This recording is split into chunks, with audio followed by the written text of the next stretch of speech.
9 नवंबर 2019 का वो दिन था जब सुप्रीम कोर्ट ने अयोध्या के राम जन्मभूमि मंदिर को लेकर ऐतिहासिक फैसला सुनाया था। और जब फैसला हिंदुओं के पक्ष में चला गया था और सुप्रीम कोर्ट ने यह तय कर दिया था कि जहां भगवान राम का जन्म हुआ है मंदिर वहीं बनेगा। उसी शाम दिल्ली में कांग्रेस पार्टी के राहुल गांधी, सोनिया गांधी और कुछ नेता बैठकर आपस में बातचीत कर रहे थे और रिपोर्ट में दावा हुआ है कि इस बातचीत में इस बात का हल निकाला जा रहा था कि राम मंदिर के इस फैसले को अब कैसे पलटा जाए। और तब सोनिया गांधी तो थोड़ा तनाव में थी, उन्हें समझ में नहीं आ रहा था। राहुल गांधी ने इस बीच अपने कुछ सलाहकारों से अमेरिका में बातचीत की। अब राहुल गांधी ने अमेरिका में किससे बात की यह नहीं पता। अमेरिका में जॉर्ज सोरोस से बात की या अमेरिका में किसी और अलेक्जेंडर सोरोस से बात की या किसी भारत विरोधी या हिंदू विरोधी से बात की। लेकिन इतना तय है, इस बात का मैं दावा कर रहा हूं कि राहुल गांधी ने अमेरिका में अपने कुछ सलाहकारों से बातचीत की और बातचीत के बाद उन्होंने एक सुपर पावर कमीशन बनाया और कहा कि यह सुपर पावर कमीशन तय करेगा कि कैसे राम मंदिर के इस फैसले को पलटा जाए। और जिस दिन हमारी सरकार आएगी, जिस दिन देश में कांग्रेस की सरकार बनेगी, उस दिन हम राम मंदिर के इस फैसले को पलट देंगे और अयोध्या की वो जमीन बाबरी मस्जिद के लिए दे देंगे। अब वहां पर बाबरी मस्जिद बनेगी, ये बाकायदा चर्चा होकर आई। आज मैं 6 साल बाद राहुल गांधी के उस दिन की इस चर्चा पर क्यों बात कर रहा हूं, क्योंकि राहुल गांधी की यह सुपर पावर कमीशन जो उन्होंने तैयार की थी, एक समिति बनाई थी, यह समिति राम मंदिर के खिलाफ एक्टिव हो चुकी है। 6 साल बाद, 6 साल बीत गए। राम मंदिर का 2020 में जन्मभूमि का उद्घाटन हुआ। पिछले साल 22 जनवरी 2024 के दिन पूरे दुनिया भर में, देश भर में राम मंदिर के उद्घाटन का जश्न मना। लोगों ने भगवान राम की भक्ति की। लेकिन अब 1 साल बाद राहुल गांधी जब एक बार फिर से साउथ अमेरिका के दौरे पर हैं, राहुल गांधी कोलंबिया में मौजूद हैं। उनके पार्टी के पवन खेड़ा ने बकायदा इस बात का ऐलान भी किया था कि राहुल गांधी जा रहे हैं, लेकिन उन्होंने ये नहीं बताया था कि राहुल गांधी असल में वहां जाकर क्या करेंगे। लेकिन अब जो यहां पर तस्वीर निकलकर सामने आई है, इस तस्वीर से साफ हो गया है कि यह हिंदू विरोधी मानसिकता रखने वाली लॉबी एक्टिव हो गई है और अब इसने राम मंदिर के खिलाफ साजिशों को बुनना शुरू कर दिया है। अब राम मंदिर पर संकट क्यों है, यह मैं आपको बताता हूं। दरअसल एक मोहन जी गोपाल हैं, प्रोफेसर मोहन जी गोपाल, और जो यूपीए की सरकार थी 2006 से 2011 के बीच में, ये सुप्रीम कोर्ट की एक न्यायिक समिति के अध्यक्ष भी थे।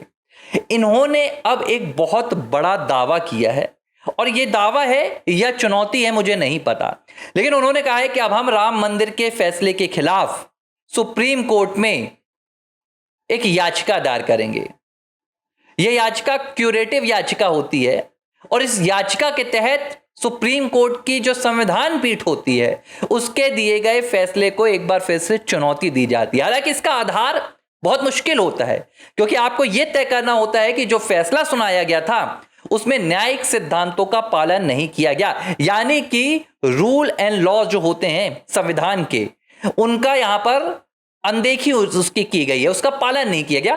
तब ये क्यूरेटिव जो पिटीशन है उस पर सुनवाई होती है। लेकिन माहौल बनाना शुरू किया जा चुका है। राहुल गांधी का ये सुपर पावर कमीशन, जो समिति उन्होंने राम मंदिर के खिलाफ बनाई थी, वो शुरू हो गई है। और अब मैं आपको 2 बातें बता रहा हूं। इस आधार पर मैं कह रहा हूं कि राहुल गांधी ने यह सुपर पावर कमीशन बनाया था। अब आप लोग सवाल करेंगे, आप कहेंगे कि झूठी खबर है, फेक खबर है। अरे भाई साहब, फेक खबर सुनाने यहां नहीं बैठता हूं मैं। जब तक जमीन के भीतर से खबर निकाल कर नहीं लाता हूं ना, तब तक ये कैमरा और माइक ऑन नहीं करता हूं। आचार्य प्रमोद कृष्णम का एक इंटरव्यू आया था, तारीख बता रहा हूं, जाइएगा गूगल में सर्च कीजिएगा, यूट्यूब में सर्च कीजिएगा और सुनिएगा। नहीं मिला तो फिर आकर यहां पर जवाब दीजिएगा। आचार्य प्रमोद कृष्णम ने बताया 6 मई 2024, उन्होंने बताया कि राम मंदिर उलटने की, पूरी फैसले के उलटने की तैयारी राहुल गांधी ने की है। और राहुल गांधी ने बकायदा इसके लिए एक सुपर पावर कमीशन तैयार किया है जो यह तय करेगा कि जैसे ही कांग्रेस की सरकार आती है राम मंदिर फैसले को पलटा जाए। लेकिन इस वक्त देश में जो एनडीए की सरकार है उसमें भारतीय जनता पार्टी पूर्ण बहुमत में नहीं है, इसीलिए राहुल गांधी का यह सुपर पावर कमीशन इसी वक्त एक्टिव हो गया है। और एक्टिव होने के पीछे इसे क्या सूत्र मिल गया, क्या इसे सोर्स मिल गया, क्या इसके पास तथ्य आ गए जो अब ये सुप्रीम कोर्ट जाने की बात कर रहे हैं, ये आपको बता देता हूं। 13 मई की 2024 की बात है। प्रधानमंत्री नरेंद्र मोदी ने एक जनसभा में यह भविष्यवाणी की थी कि कांग्रेस की अगर सरकार बन गई देश में तो वो जो सबसे पहला काम करेंगे, भूल जाइए, कांग्रेस की सरकार बनी तो वो पहले देश में रोजगार, पेट्रोल, ये जो चिल्लाते रहते हैं जीएसटी, इन सब के लिए काम नहीं करेंगे। पहला फरमान निकलेगा सोनिया गांधी के दफ्तर से और यह फरमान रहेगा राम मंदिर के खिलाफ।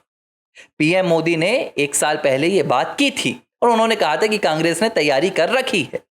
अब क्या हुआ, हाल फिलहाल में जो राम मंदिर का फैसला सुनाने वाली बेंच थी, उस बेंच के एक जज थे डीवाई चंद्रचूड़, जो बाद में भारत के मुख्य न्यायाधीश भी बने।